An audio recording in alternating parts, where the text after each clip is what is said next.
சக்தி. குருவடி சரணம், திருவடி சரணம். நவராத்திரி சக்தி வாய்ந்த திருவிழா, தெய்வத்துக்கு உகந்த வழிபாடு.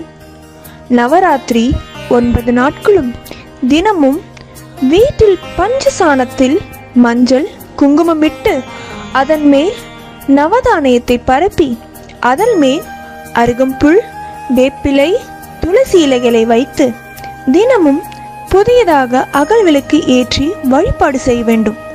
தினமும் புதியதாக அகல் விளக்கு ஏற்ற வேண்டும்.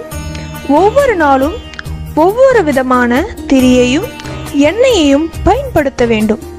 இவ்வாறு வழிபாடு செய்யும் பக்தர்களின் ஊழ்வினையை குறைத்து தருகிறேன்.